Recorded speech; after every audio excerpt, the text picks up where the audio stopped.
Welcome everybody at the International Institute for Strategic Studies. My name is Islam Al-Tayyip and I'm a Middle East and North Africa analyst in our headquarters in Bahrain. I'm pleased today to be chairing this discussion meeting with distinguished speakers on Turkish politics and Turkish economy in the backdrop of the recent political crisis that's been continuing and unfolding. It's very important for us at the International Institute for Strategic Studies to offer a platform for a constructive discussion on the roots of the crisis and the prospects and the challenges facing Turkey today. I'm pleased today to be joined to my right with Dr. Mina Toksiz, who is a country-based and emerging markets consultant and also an associate fellow at the Chatham House International Economics Program. And to my left, I'm joined by Mr. Ziya Mural, who's a Turkish political commentator and researcher and a PhD candidate at the University of Cambridge. So let's start with Ziya, and he can tell us if the good times are over in Turkey. Thank you so much. I have 15 minutes to give you an overview of massive domestic political changes and direction of Turkish foreign policy within that context too. So if I still have time, I would like to answer the question of who killed John F. Kennedy or any other unsolvable question you might have. But I suppose the current political, both domestically and foreign policy issues have really took us off guard by the summer. Prior to summer, we had quite a clear forecast of where things were heading in 2014 and 2015. The election cycle seemed pretty much in gear, even though the government has shown a lapse in reform and democratic performance after 2011 elections. There was no major reason to doubt their electoral performance and particular direction they were taking domestically and internationally. Since then, two major events happened in domestic politics, which I'm sure you've seen that a lot in the news. The first one was the protests in first Istanbul, then in multiple cities over the summer. And then the second one is this recent corruption scandal and the counter-government response to it. So I'll focus on domestic politics and possible future on the basis of those two things briefly, before then stepping outside of that and what it might mean for foreign policy decisions. The protests over the summer was a bit like reading a detective novel. You know, a good detective novel gives you all the clues, but you do not necessarily know what's happening till you read the end of it. And when you read the end of it, you know the butler was the one who killed the person anyway, because all the clues were there. So even though we were caught off guard by the protests in Istanbul and in other cities, if we were actually reading the signs, it was inevitable for an immense emotional eruption to take place in Turkey. There are three layers of that. One was the immediate past, which is 2013 and 12 was extremely intense domestically and regionally for Turkey. Then there was the middle layer, which was last 10 years of significant socio-political and cultural change, which has genuinely toppled so many of macro narratives that govern the politics, so many of political perceptions and social hierarchies, etc. And then there's the larger layer, which is an 80 years long process of a nation-state project and adaptation into modernity, which was literally crumbling. And the result of all of these trajectories was a protest that seemed so innocent that even that government didn't take it seriously initially, about this park in the middle of Istanbul near Taksim Square, which really didn't much for people, except it is only one of the few remaining green areas left in Istanbul from this hungry drive to build more and bigger and taller buildings and undertake grand projects. When the local municipality responded harshly when the protesters didn't move out of the camp that they were occupying, then it triggered a much larger protest. That's actually when the Turkish government was caught off guard. Till that moment, they didn't really pay attention or take it seriously because they were going to go pursue their agenda for the redesign of the area and all of their grand projects. But when the larger protests began triggered, then we have seen a really chaotic response from the government. They genuinely, for the first 2-3 days, they had no clue what was happening. There were some comments here and there. Some people were trying to calm it down. Others were really reacting angrily, others being Prime Minister Erdogan often, and other members within the AKP were trying to calm things down. But as the protests started escalating and the more harsher tone Prime Minister and the police officers started demonstrating, things started taking a really interesting turn, because it was no more this initial promising protest that we saw a new cohort within Turkey that was not represented by the opposition or by any mainstream political party, that was much more driven by rights and personal presence and freedoms. But then eventually their promising protests began turning into a much larger outcry against AKP. So the protests in Hatay were primarily about Turkish-Syrian foreign policy. Protests in Izmir, which is my hometown, had nothing to do with this charming protest in Istanbul. It was the good old Turkish politics that it was actually once again seeking the moment to topple this Islamist government that was turning Turkey into an Islamist nation. At that moment, the government harshened its policies. It went from trying to listen protesters to lapsing back to cultural politics. Erdogan's narrative was, this is a coup, this is an attempt. If I go, all of the conservative Turks will also go. And that's really a key sensitivity to understand. Even in the corruption scandals now, Erdogan plays that effectively. If something was to happen to me and my government, see all the conservatives of Turkey, roughly up to 60%, one way or another, you will also suffer, because I am the man who is pretty much guarding you. My party is the one who is pretty much representing you. By the latest part of the protest, that was the politics. And then that's why it was no surprise AKP came out of the protests in Istanbul, not with a Turkish spring, but in fact the opposite, with a much more regenerated, much more refreshed constituency behind them. Because it once again united them against a common enemy which was not there anymore after 2011 particularly. With the corruption scandal, however, even though the CNN and others and Al Jazeera were not there taking nice pictures and anticipating a Turkish spring, that was much more dangerous. Because this was the first time that something is happening within AKP's constituency, shaking its morality and standing, but at the same time showing a major crack between conservative and Islamic fractions within the country. Till 2011, all of these alliances that made AKP were united against the Kemalist elite and a regime which was no more there. Now that the Turkish economy and opportunities, the sky was high before everybody, now the fractions within those groups, which are deeply theological as well as pragmatic, as well as all too Turkish, i.e. everybody wants to be the dominant presence. If it's Islam, the Gulen movement wants to be the most dominant Islamic voice. If it's politics or conservatism, Erdogan wants to be the one. And that was bound to clash, because there, as we say in Turkish, you can't have two roosters. In the sense that actually this polarity was bound to clash. So then it brought us into this extremely interesting dynamic where we saw surprising level of investigations triggered back to back, reaching to ministers and their children, which was again unheard of. But was equally surprising was how aggressively AKP turned around, shuffled now I think more than 7,000 police officers across the country, changed laws overnight, and pretty much gave the impression to everybody that this is a genuine case of corruption. AKP is just acting out of a survival instinct to protect this from going any further. So then the investigations can be slowed down. A survey that just came out last month said 70% of the public believes that this is an actual corruption case, although 56% only condemns AKP's handling of the process. So it goes to show that there's a discrepancy, even though corruption allegations have damaged the party, and the clash between Gulen movement, which we can talk further in the question and answer time, has limited AKP's wider coalition. AKP is still surviving. There is no stepping down, and we're about to enter into local elections. Even though some forecast probably 3 to 5% a drop possibility, or they'll not make local election votes, most of the analysts would, I think, agree with the idea that local elections are different beasts than national elections. And the candidates matter, the demographics of the locality matter, so there is high chance that actually this macro-level crisis might not cause a major drop in local elections. But in the presidential and the national elections, we will see the main damage AKP suffered. However, popularity ratings of Erdogan and now Gül too, which is very interesting. President Gül has seen a major drop in popularity last 2 months. The latest one showed 49%, which still makes him the most loved leader in the country. However, that was almost 70% a year ago. So even Gül is suffering significantly. And currently Turkish politics and society is extremely polarized, extremely toxic and unhealthy, so it's not really possible to have a healthy conversation. AKP seems to have two clear domestic strategies for the next 2 years. One is to carry on this politics of if I go, you also go, so therefore actually hold on to his constituency, which will probably be 35 to 40% behind him still.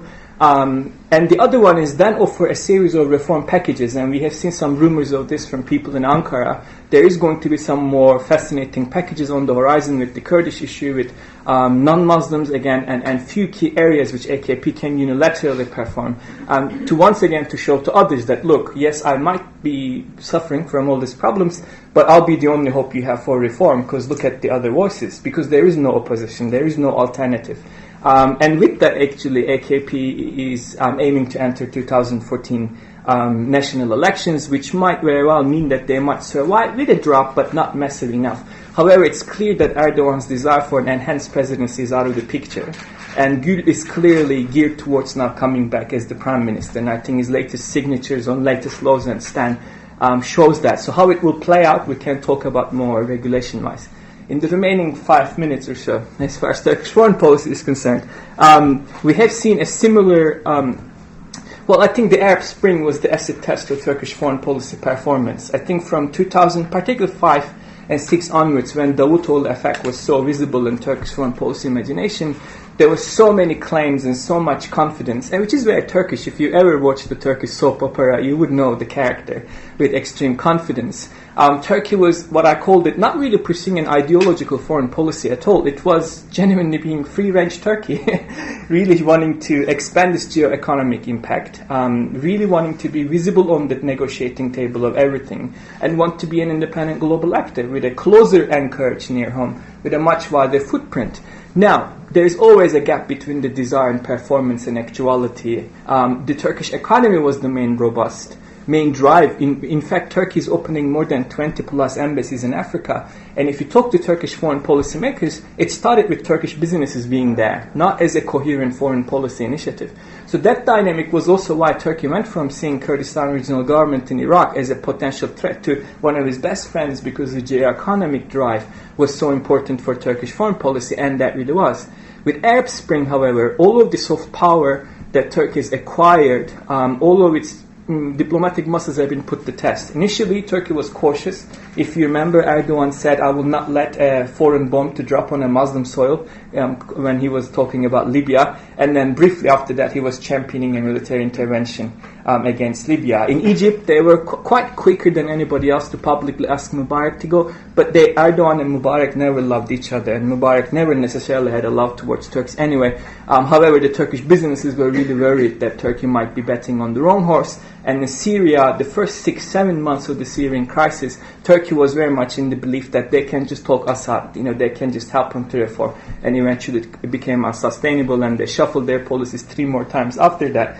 But throughout all of that, we have seen first that Turkey that was resistant to foreign engagement in the region, then wanting to ride the wave of democratic openings, and then increasingly finding itself in a particular bloc of countries. And that's primarily because it fell out with Israel before, it had tensions now with all of its borders, and all of a sudden the Muslim Brotherhood government in Egypt and Tunisia and certain affiliations that they had became a natural area of influence, but at the same time put them at odds with all sorts of other cohorts in the region. So in 2012, Turkey had looked a bit lonely, and as Mubarak, as Morsi has been toppled, it looked like as though at the facade level of it, the Turkish foreign policy investments has shattered. However, if you stand back from it, you're realizing for the last 6 months there's been a huge drive in Turkey to re-quicken the European Union process. And we have seen a recalibration of so many of these mistakes between 2012 and 2013. Syria has already been scaled down, Turkish practical engagement, certain things which we can talk about. And we are increasingly seeing a Turkish foreign policy once again picking up the Cyprus issue, picking up European Union engagement, even though the US-Turkish relations have been quite tense for the last 1 year, and Obama hasn't called Erdogan for 6 months. He just called. So there was some icebreaker on the horizon, and thanks to Syria and Cyprus, it looks like the Turkish foreign policy is coming back to a safe trajectory over the next year and a half, and the election season will be really unsettling. And I think that's the wisest, coming closer to EU, reasserting its traditional allies, and shifting back to geoeconomics and playing safe on Syria. Thanks Phew, again has for it been how many minutes? I think you're on time. Thank you. Good. Thanks for a very thorough assessment of Turkish domestic political scene and its regional and foreign policy. Now we turn to Dr. Mina to talk to us about the economy and how it was affected by the ups and the downs over the past few years. Okay. Well, I feel like I have the easy job here because the political scene and the foreign policy aspect of Turkey is so complex at the moment. I just want to talk about 4 points. One is, everyone here, I'm sure, knows that Turkey is one of the fragile five. In the short-term economic risks, as the global liquidity is becoming tightened, and what that means for Turkey. Second is that compared with the past 10 years, the next decade is going to be much more difficult environment for Turkey. Difficult, but there are some hedges. I'll go on about why, in some ways, Turkey has some strengths. And this means that the policy environment, along with the domestic political tensions that Zia has highlighted, the policy environment is likely to become more unpredictable. Thirdly, I want to say a little bit about the long-term reforms that are needed to ensure that some of these issues are addressed. And fourthly, I just want to say a little bit about Syria and the Syrian refugee burden that Turkey, this is a strategic Institute of Strategic Studies, and I was in Turkey for about 10 days, just came back, and the whole Syrian refugee question is, I think, becoming an important question there that needs to be highlighted. So first of all, the fragile five. Not only is Turkey a fragile five, but according to the U.S. Federal Reserve, it's the worst situated of the fragile five. Now, why is that? Well, basically, it has had a current account deficit of 6-7%. Who are the fragile five? Sorry, Turkey, Brazil, Indonesia, India, and South Africa. And of these, Turkey has the biggest current account deficit, 6 to 7%. And that current account deficit relies for 80% of its financing on short-term portfolio flows or borrowing. So that's how this current account deficit of about $65 billion is being funded at the moment. So obviously, when the portfolio flows flow out, how do you fund that deficit? And that's where the risks are. And so everyone's focusing on that. When you add the current account deficit and the amortization, the principal repayments on the foreign debt, it comes to about 25% of GDP. So all these numbers look quite alarming, and cause is the cause of why Turkey is seen as one of the most fragile of these economies.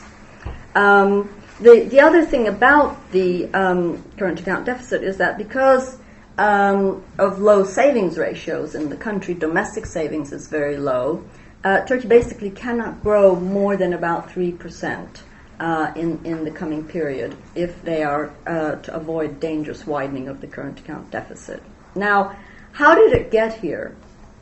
Obviously, it hasn't been overnight. There has been a secular deterioration in the current account deficit for about 10 years. So, when you look at it, since the late 90s, it would sort of correct, but then go back to a worse level, and then it would correct when a crisis came and the domestic economy contracted, so imports contracted. It would correct and go back into a surplus. But when the economy normalized, it would continue at a higher level, the deficit being at a higher level, and this is partly because of terms of trade deterioration for Turkey as commodity prices rose. Turkey is very much a commodity importer in terms of its industrial inputs and its energy. And also, if you took out the energy from the trade deficit, basically the trade deficit is roughly in balance. So, there is a major issue there that, needs to be addressed. And I mean, intellectually it's very easy to see. Okay, so all you have to do is make sure you reduce your reliance on imported energy. And there are plans there. There's 2 nuclear power plants that are being planned, but these things take time, as we all know. And there is much more reliance on renewables. And Turkey's always had 25-30% of its electricity production coming from hydroelectric power. And depending on the rains, for example, last year, 40-45% of its electricity production came from hydroelectric power. So, it's not like they haven't done anything, but clearly that's been a major issue there. But there's also been loss of competitiveness because there was far too much reliance on an appreciating currency over the past 10 years to bring down interest rates. And that has had an impact, along with rising wages to some extent, had an impact on the competitiveness of Turkish exports. So there's also the fact that because of this, because of the appreciating currency, import content of Turkish exports, the automotive sector, for example, which is one of the biggest exporters, has increased. So when automotive exports increase, imports into the automotive sector also increase. So in that sense, for example, the depreciation of the currency we've seen over the past year may not help that much because in terms of competitiveness, because imports become more expensive into the automotive sector. So there's a whole number of issues there that require quite a lot of policy focus and so on. And these are being taken up. I mean, they've just published the 10th five-year plan, where they're planning to address the question of the savings deficit, and why also similarly with the savings deficit, decline. It's been declining for the past 10 years. One very obvious reason for it is Turks haven't been saving because interest rates have been falling, and so it's just not worth their while to put their money into deposit. And so there's been that. There's also been one of the other reasons why they haven't been saving is that there has been health and much improvements in education and health. So they haven't had to sort of do precautionary savings and so on. So, and also the fiscal, the public savings has come down quite a lot. So when you add the two together, savings rate has come down from around 20% plus down to about 12% plus.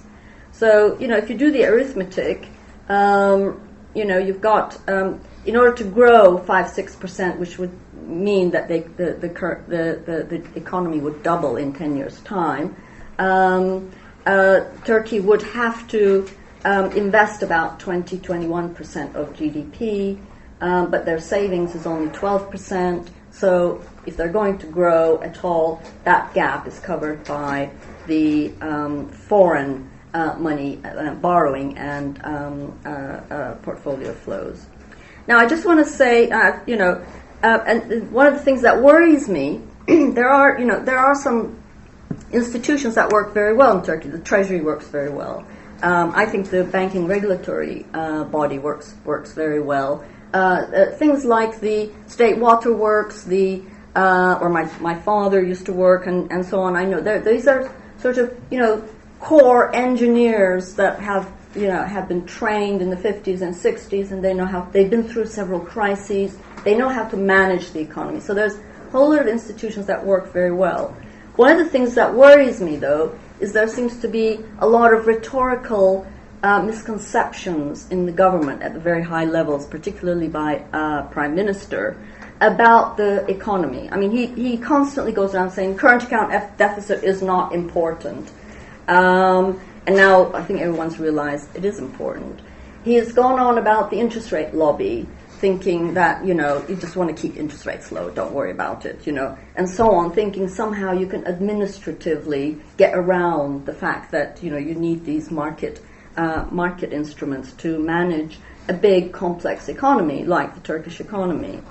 They also, I think, have a bit of on the on the sort of budget side, a bit of a blind spot, not the Treasury that raises the funds, but on the budget side, a bit of a blind spot in fiscal policy, because this government came in at a time when the interest rates in the budget to pay public debt has come down dramatically, okay?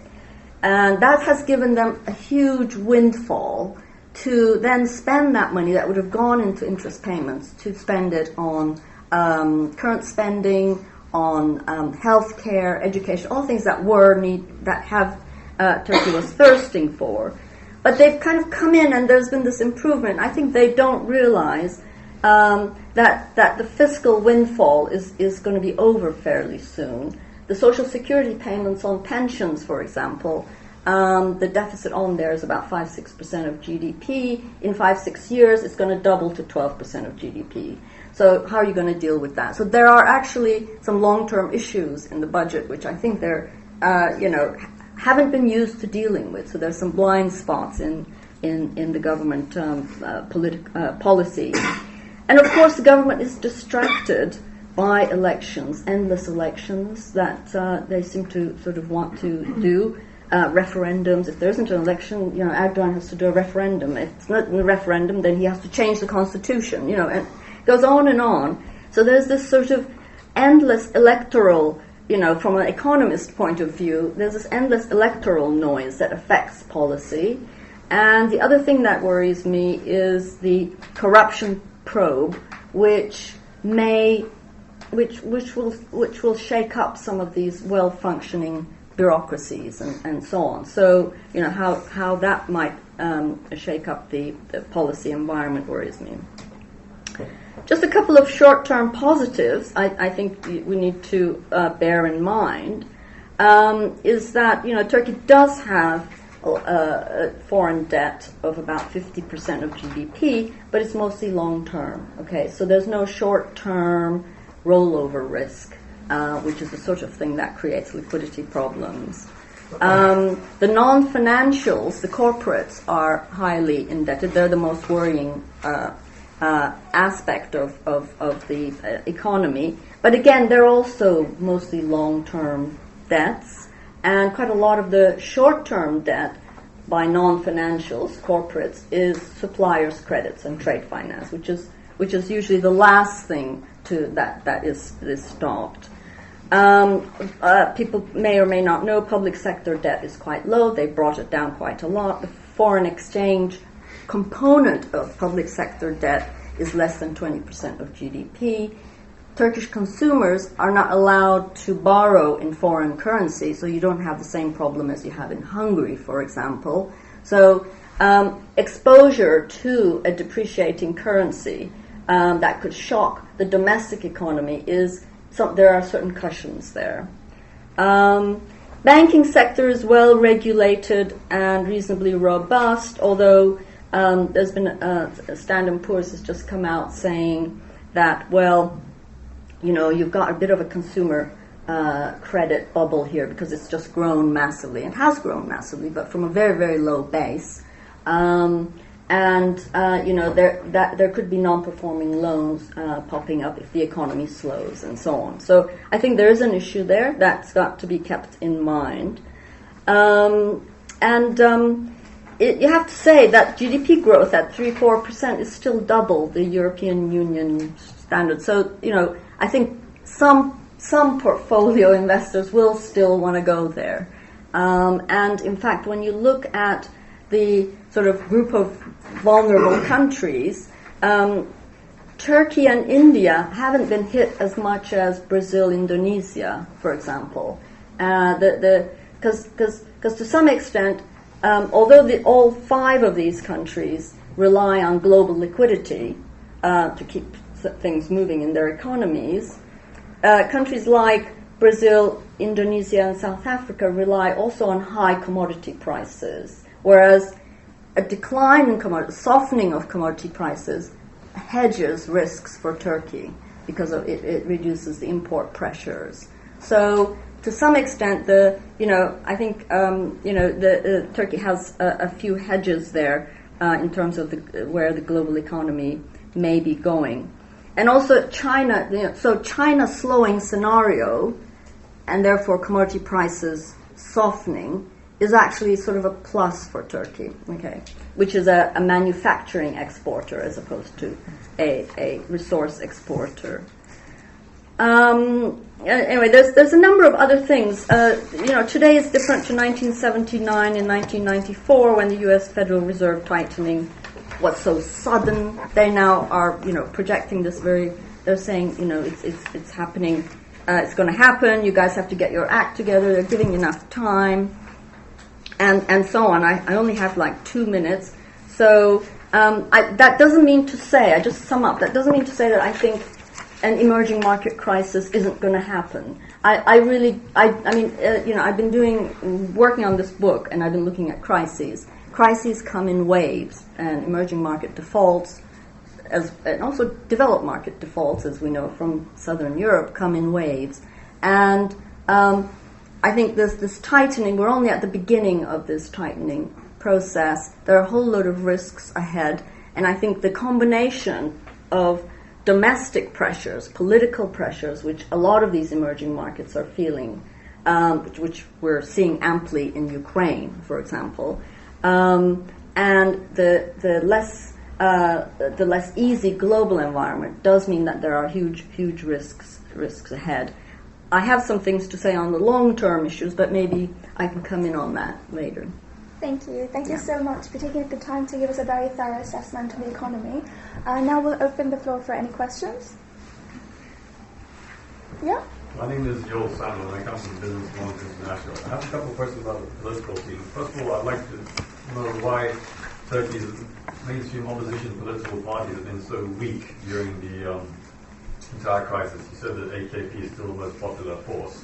Related to that, my question is, do you think Turkey, after 10 years of AKP rule, has fundamentally changed irreversibly, meaning that even if the opposition come back to power, it won't be back to the old school Turkey? No, thank you.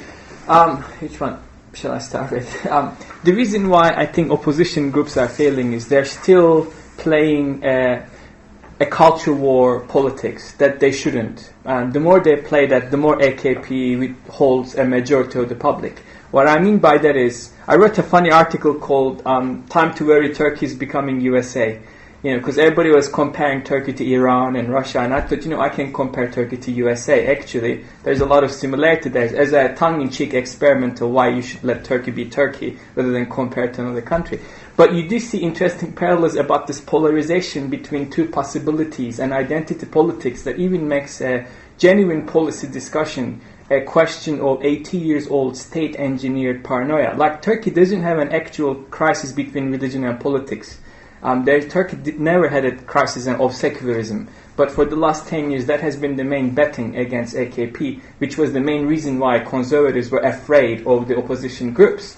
And that's why AKP was able to attract a much larger rate of votes than whom we will classify as Islamists, which are the rate of Turks that wanted Sharia laws in Turkey was 27% in 1999. Last year it was down to 9%. And that can be explained really easily for various reasons. The opposition is failing because, unlike Islamist groups that were able to read Turkey right and then offer a new vision, Islamism 2.0, which is not Islamism, it's post-Islamism with a Turkish twist, the opposition groups have not been able to do that. CHP could have actually also seized the moment and offer a secular nationalism 2.0. They couldn't. They're still playing the old language, the old identity games. MHP, which is the more conservative nationalist party, is still saying the same discourse they have been. I think the Kurdish politicians are the smartest when it comes to their reading of the times and adjustment to it, but obviously their ethnic politics mean that they're also limited. If they could also break away from ethnic politics, they're much more inclusive Turkey politics, rights-based vision, they might also attract a lot of votes. So AKP wins out of that fact, simple mathematic really. Turkey has changed so much. 50% of it has got nothing to do with AKP. AKP is a product of that change. And AKP saw the wave and rode it effectively and quickened it. A fragmentation of a nation state which was already unfolding, it was not sustainable. With economic integration, with aggressive investment and participation in its region in so many places, it triggered a huge adaptation of Turkey. So if you really want to understand Turkey, the deep social changes, you have to look into thinkers like Zygmunt Bauman and late modernity, not necessarily Said Qutb. That really won't help you to read Turkey at this stage at all. Turkey will never go back to where it was. But Turkey has a democracy deficit, a bit like its current account deficit. A democratic culture that is internalized, where each citizen sees themselves as another citizen with same rights to everybody else. Turkey still is not able to move to an inclusive democracy. Whoever comes into governance, and that was AKP's failure, enjoys the strong state tradition and being the rulers of the land.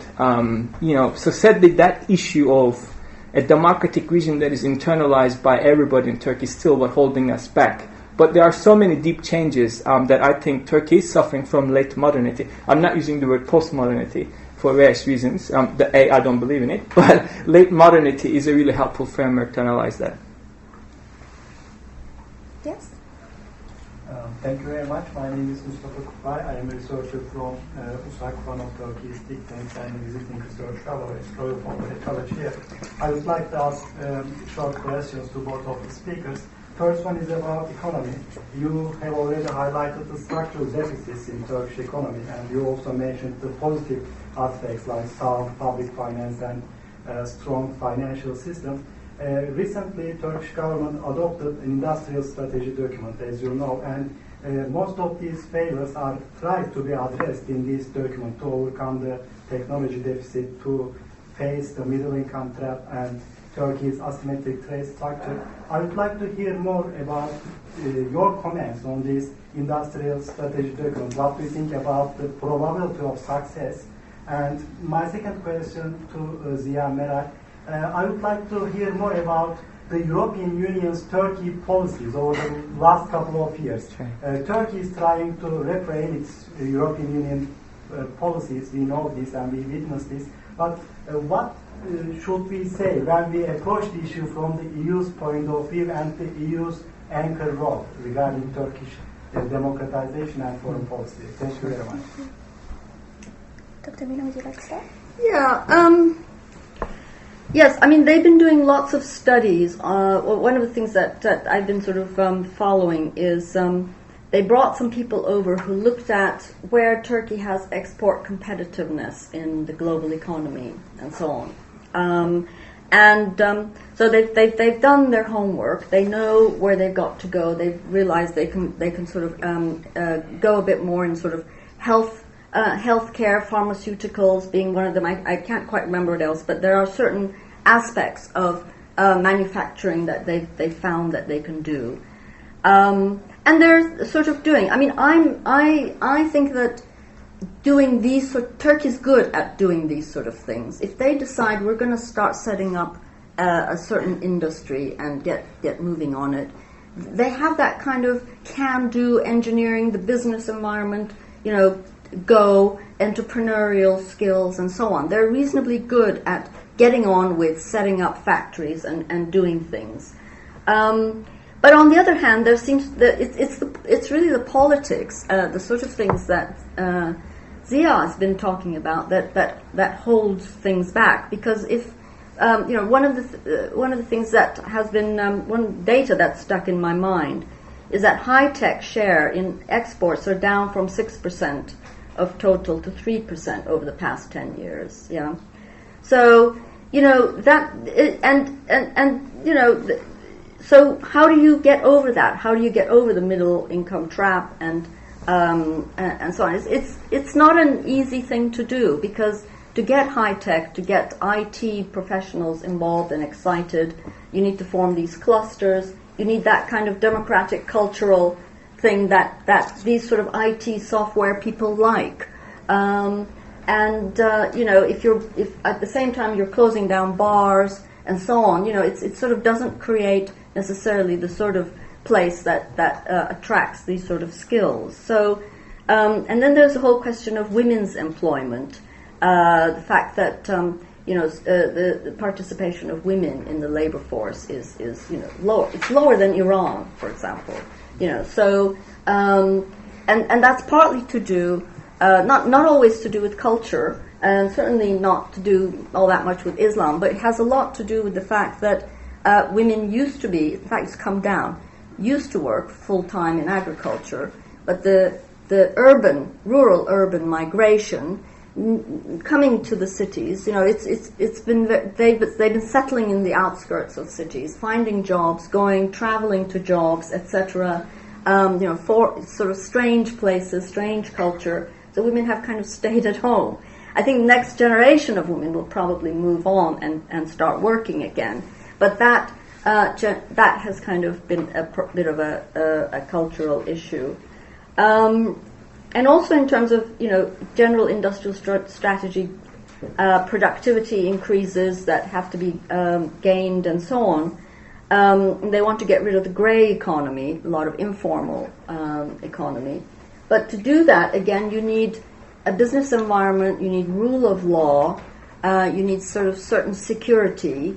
And the biggest grey economy is in eastern Anatolia, southeastern Anatolia, where the Kurds are, and you need safety and security there if you want people to come out of the grey economy and so on. So there are all these political, from an engineering technical point of view, it's clear what has to be done. Turks have the skills to do it, but it's the politics that holds it back, and that's really what I would come back to again. I very much agree with by the way, the culture wars theme that he emphasized. That is really, for example, in this country, everyone's very sensitive about how to deal with the headscarf question. And you don't really want to raise it into a big thing like they did in France. Yeah, I think that Britain, with its liberal traditions, understands that you can't, it's not like ideological debate. You can't really debate people's identity and culture. But in Turkey, everyone's gone full on into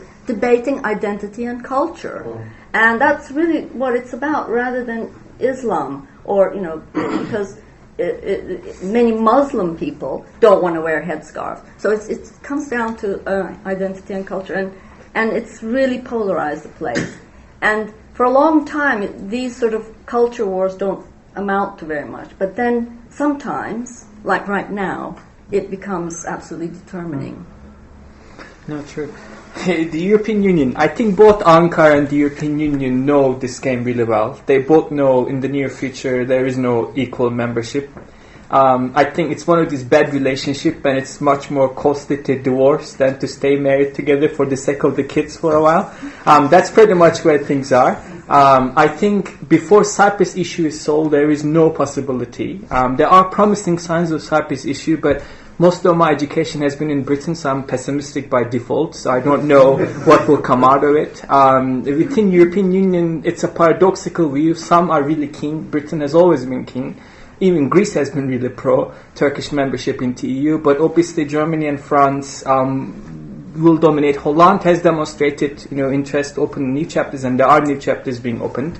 But the key chapters on democracy and human rights, I would say 23 and 24, which are key in terms of reform of the judicial structures and security, are blocked by Cyprus. So 6 chapters that are blocked by Cyprus, majority of them actually relate to issues of democracy and human rights and rule of law, which European Union could be the main anchorage for Turkey to reform these areas. But if these chapters are closed, then Turkey has no incentive or vulnerability for the doctor's surgery.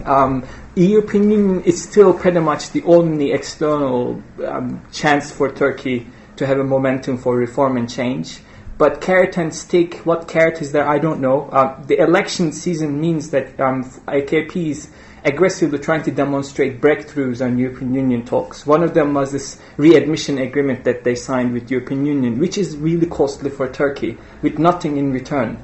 The promise is maybe in 5 years' time, maybe the European Union might be open to talk about visa liberation with Turkey, but we do know that even though Turkey is an EU even if Turkey becomes an EU member state, European Union will not grant automatic visa liberation to Turkey initially. So that becomes a really imbalanced bargaining, which Turkey is only undertaking because of its own domestic politics. But I don't think anybody's on the illusion that we will see a major breakthrough on this process. I am one of these, maybe saying maybe it's time that Turkey takes the lead to talk about another style of engaging with the European Union besides full membership. And if Turkey is the one taking the lead to come up with a special bilateral relationship, because Turkey cannot give up on Europe at all, or cannot give up on European Union, but there might be other ways to handle this. But politically, over the next 2-3 years, even Erdogan, cannot offer, even though he speaks about Shanghai, he's only doing it as a populist rhetoric, that if you don't take me, I'll go to Putin and China. That's just rhetoric.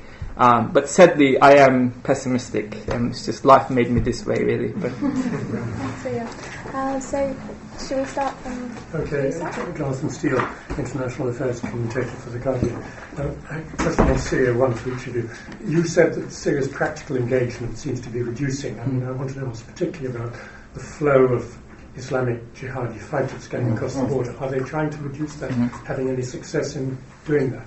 And you mentioned that the refugee issue is becoming more important, but I mean, Turkey's a huge country, compared to Jordan and Lebanon, the impact politically and economically can't be anything like as great as for those two countries. So how serious really is it in terms of the political economic burden?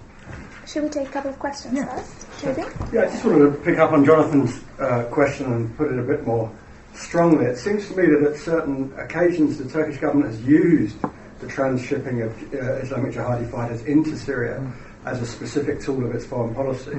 And the question is to achieve what? And the second question is to both of you. With two excellent talks, and I thought Mina's point about the economic imbalance being caused by energy and buying in foreign energy, and Ziad mentioned the economic drivers of the policy towards a Kurdish regional government. Would that explain the opening of the pipeline that skirts around Iraqi territory? And if it does, this is the direct question for Ziad, that seems to be a massive watershed, a revolutionary watershed in Turkish foreign policy, which up to now, for obvious reasons, has been very Westphalian. What do they see? What is their end game in the KRG and in Baghdad? Thanks, Toby. Just on the Fragile Five, one of the key elements that people are talking about is the strength of institutions, and whether the central bank and the financial regulators are strong enough in Turkey to be seen to be able to act decisively. Is it a view that those institutions are strong and also independent from Erdogan, or is it a view that perhaps he's still got an influence, and that might influence things like non-performing loans and how they're accounted for, and overall actually whether we can make an assessment on the current Turkish banking system on that basis? Thank you. Dr. Mina, you would like to start? Yeah, I mean, I'll start with that last question on the strength of institutions. Yeah, I did say, Turkey does have some strong institutions, but I have to say that the credibility of the central bank and also of the finance ministry has been really weakened quite a lot over the past. I think the central bank's kind of midnight panicky meeting and then sort of doubling of the 1 week repo rate, etc. just didn't. It just smacked of panic, and everyone knew they're behind the curve, etc., etc. So I think the central bank has got some credibility to patch up and get going. I mean, they have some very clever people in there, but Erdogan actually came out and said things like afterwards, after the first rise of the interest rate, the currency didn't respond for a while. Everyone got extremely worried, and then it has. But Erdogan came out saying things like, "Well, we have other instruments, besides interest rates, etc." So then everyone thought, "Oh my God, they're talking about capital controls." And of course, the thing is, I think that selective use of capital controls is actually.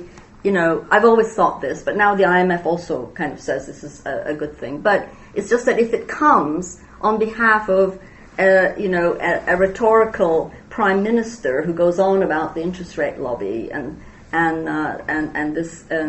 puts pressure on the central bank, that's no good. But if you have a sort of like a well-planned, defensive kind of strategy to tax certain inflows and and so on in a very selective sort of understood way, that's okay. I mean, Brazil's been using it, and so on, and many other countries have resorted to it recently. The other thing is the finance ministry. They have these medium-term budget plans, and they don't have much credibility. They're constantly not meeting their targets. They meet the budget target and even overdo it, but they don't meet the expenditure targets. They underestimate the revenues when they start doing it. The revenues come in better, mostly due to one-off kind of tax amnesty or something like that. And then they also overspend on the expenditure side, but in the end they sort of meet the budget target. So I think no one's kind of financial the investors kind of just look at the budget, but actually you need to look at the underlying, what they're doing with the budget. So I don't think that fiscal discipline. In 2010 there was a moment, and I've sort of harped on about this. Peter, who worked with me, will know. They had the chance and they had prepared to do a fiscal pact, which would bind governments to a certain a formula that was linked to GDP growth, and it would make fiscal policy counter-cyclical, which has been the problem with fiscal policy. It's been pro-cyclical. And it was already, Babacan had it, he was all for it. It came finally to be voted on Parliament, and Çağlayan, the economy minister who's been arrested, and Erdogan said, "Oh man, we don't want this. We don't want to have an internal IMF sort of in the country." And so that to me told me really where these sort of leading government people's policy, and that to me was a major major signal of the weakness of economic policy focus. So they're going to have to sort that out, and these are the sort of things they need to sort out. I'll let Ziad answer the energy question, and on the Syrian refugee question. I mean, yes, you could say yes, Turkey is a lot bigger, than Jordan and Lebanon. Absolutely. I mean, I think that the burden on Lebanon and Jordan are huge. That doesn't mean to say the burden on Turkey is insignificant. I mean, you've got 500,000 in camps, refugee camps, and there's another 200,000. They've just done a report. The government, various agencies have just done a report. It was reported in the newspapers. There's about another 200,000 wandering around trying to survive in the southeastern cities, in Gaziantep, Mardin, Urfa. And there's all these kind of cars with unregistered cars, thousands of unregistered cars, hospital accident and emergency centers in Gaziantep. 40% of people in there are Syrian. All these several diseases that we thought had been eradicated, like smallpox, child polio, have risen. They're popping up, and there's a measles epidemic. So, I mean, here, the debate is: should we let 100 people in? I mean, we're talking in Turkey, and that's just the numbers that are registered. It's probably much more than 700,000 now, because I wander around in the streets, and I never used to do that. I hear people speaking Arabic all the time now. In buses, I just bump into them. You mean in Ankara? In Istanbul, in Edremit, which is where I was visiting my father. It's just a small little town north of Izmir. There's Syrian workers there trying to eke out some kind of trying to survive. So it is a big issue. And I think the Turkish public are beginning to sort of say, hey, I mean, yes, we feel sorry for these people, but, we need to register them. They're sort of unregistered workers, all sorts of policies. People are now beginning to debate this. I think the couple of public attitude surveys showed around 70% of Turks don't want any more Syrian refugees. They do not want any engagement with Syria. So that's really high. And Syria policy has always been domestically a lot more risky for AKP than any other pretty much regional policy for various reasons. In terms of the Iraq, I'll answer the easier one and come back to the Syria question. Turkish energy policy has been quite clear, for the last 8 years. I just want to be the hub for multiple channels. I want to diversify my own consumption, but also get my cut from being this neutral territory. To that extent, Israel and Turkish firms have been talking for the last 1 month actually to start the transmission of Israeli gas through Turkey in 2017. So this is Turkey and Israel. So to that extent, it wasn't much of a surprise when KRG and Turkey were a lot more close about energy supplies. And now, the Iraqi you know it more than anybody else, the tension between KRG and Maliki government. Turkey still wants a unified Iraq, so they're not going to support an independent KRG emerging on their borders. Yet at the same time, it's clear that their economic interests lies with KRG. Turkey and Iranian relations obviously have some sort of link with how they engage with Maliki, but Turkish-Iranian relations are a lot more fragile than always looks like. It's a lot more wavy, but also Maliki and Tehran and how they will handle regional politics is ambiguous. So for now, Turkey is just saying, I don't want a fight between you two. However, in the end of the day, what I'm interested is this, and KRG is offering that. So there might be a chance that Maliki and KRG might be able to negotiate some sort of a solution. If they could, then Turkey would be happy to back that. I know because the foreign policymakers said the same thing recently in various settings. In terms of Turkish-Syria engagement with opposition groups, Turkish practical engagement has evolved a lot last 2 years. There was never a clear-cut strategy from the start. Nobody had it. And things, the level that it reached, everybody was making policies on the go. So when Turkey eventually decided to practically support opposition groups, with that came the risk of who exactly are some of these groups. Foreign fighters emerging, multiple other networks emerging, which nobody knows. So whom do we give the weapons to? It's only recently there are signs that Turkey has been practically involved with supplication of small arms to certain opposition groups, but obviously nobody knows where that weapon eventually ends up, which opposition group passes on who. There have been signs of black marketing among opposition groups who gets the guns, then sells it off to other groups. So to that extent, Al-Qaeda-related networks is very sexy to talk about because it's the Al-Qaeda. Turkey has always been at odds with those networks of jihadists because it suffered a lot of attacks from them. And there's been a lot of retaliation across the border when fires from ISIS has actually hit Turkish targets too. We do know that last 6 months Turkey has been a lot more aggressive about the borders, a lot more selective and careful about who it is that they're letting in the country. But honestly, a lot of that is an outcome not by intention, but just by the mess of a civil war unfolding in a country where we have 900 kilometers borders, which even at the best of times we can't govern fully anyway. There was a recent episode of 150 horses trying to smuggle oil into Turkey, 150 horses, and Turkish tanks had to stop them. I can't imagine the comedy value of it, 150 horses charioting through Turkish borders and tanks trying to stop them. It just goes to show some of these things are really the mess of a civil war unfolding.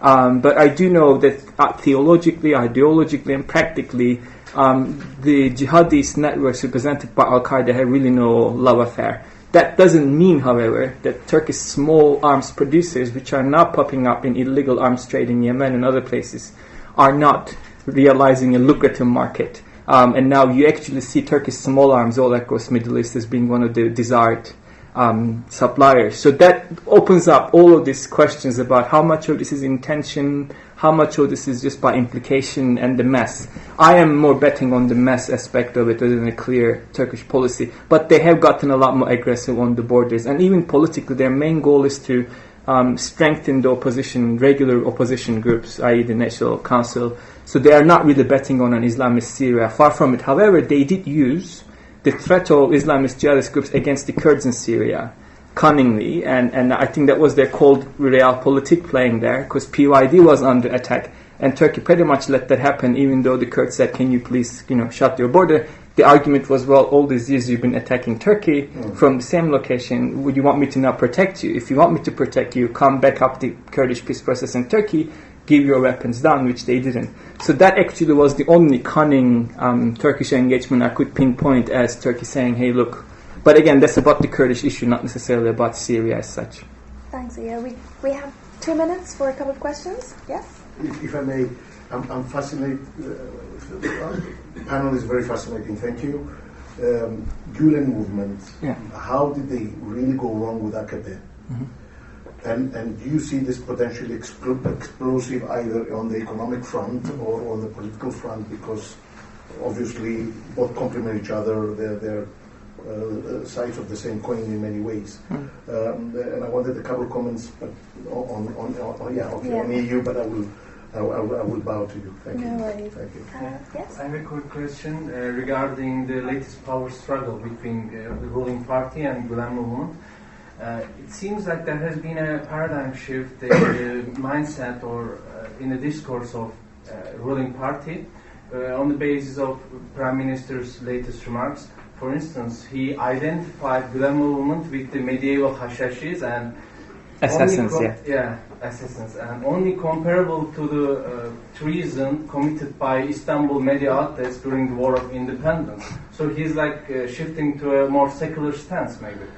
And in fact, Gulen movement is very pervasive. They leaked into the crucial departments of state, and they show that they can resort to everything in the pursuit of their political objectives. So you said, in this context, you said Turkey has a democracy deficit.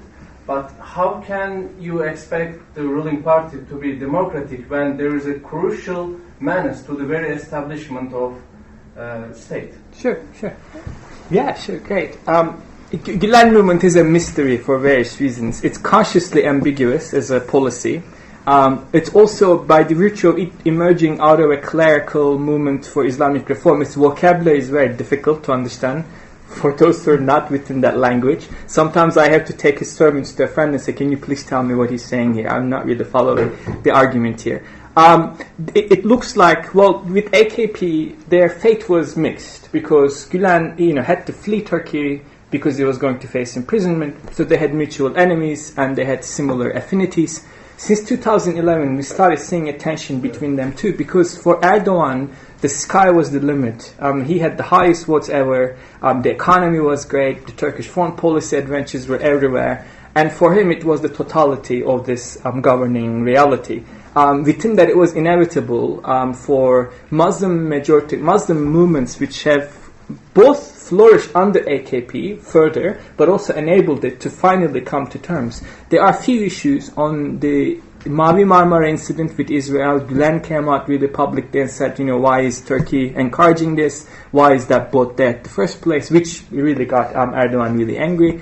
On the appointment of the head of Turkish intelligence, it was clear that the Gulen movement were not happy about that. And within the Gulen movement started showing that even though globally it is a Muslim movement, a civil society movement, within its engagement within Turkey, it does have a similar Turkish vulnerability. I call that all too Turkish, Nietzsche's all too human language, which is this, I own this space and I will influence. And that's impossible, and it was bound to clash for so many reasons. And however, I think Erdogan has been amazingly, once again, effective in shifting the corruption allegations into making them into a discussion about the secretive network leading the state. This is in effect the political mechanism of shifting the agenda. That doesn't mean there is no truth on the impact of Gulen recruitment strategies within the state at all. I think Gulen was going to face this challenge to decide what is it that they are. Are they a faith-based initiative or are they a Muslim movement with a clear agenda? That's actually hopefully something good will come out of it. I can't see an end of it. They're both losing from this fight, by the way. It's a question of who will lose more. Nobody's going to win, and I think they're both damaged a lot in this process. It'll be fascinating to watch, really. Thanks, Liam. So we have to bring the discussion to an end because we're past half past. Join me in thanking Dr. Mina and Zia for very insightful remarks.